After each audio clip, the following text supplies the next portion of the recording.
When we speak about Tutnese, when we speak about this language, there must be a fundamental understanding. For African Americans, the need to hide in plain sight, the need to practice coded forms of defense, was not accidental. Whether through linguistic traditions, martial arts, spiritual systems, or other methods of survival, these practices developed under conditions where open expression was often forbidden. Many of the traditions we inherited became coded, not because they were meant to be secret by nature, but because the systems surrounding us did not allow them to exist openly. So they adapted. They became layered. They became clever. They became resilient. But today, as we move closer to ourselves, as we move back into the comfort of our traditions, languages, and customs, we must recognize something important. The goal is no longer hiding. The goal is understanding. The goal is acceptance of identity. The goal is cultivation. Rather than continuing to treat our linguistic heritage as something hidden or marginal, we must begin explaining it, preserving it, and cultivating its strengths.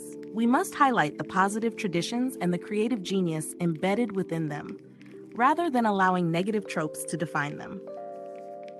Within African American linguistic traditions, there exists a true cornucopia of communication and artistry.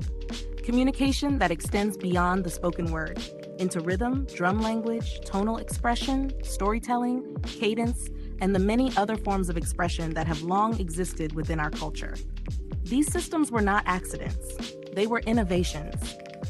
And as the United States marks another year in its long history, I believe this moment should represent something important for us moving forward. This should be the era where we shed the skin of hiding, no longer hiding our culture, no longer hiding how we speak, no longer hiding the traditions that carried us through difficult times. Instead, we should deepen our understanding of them. We should study why these traditions emerged, how they functioned, and what they protected. And from that knowledge, we should adapt them for the future, for the next generation. Because our younger generation deserves to know something clearly. Their culture is not lesser than anyone else's. It is not subordinate.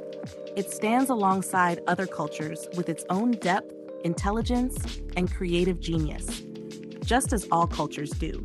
And it deserves to be understood, cultivated, and carried forward.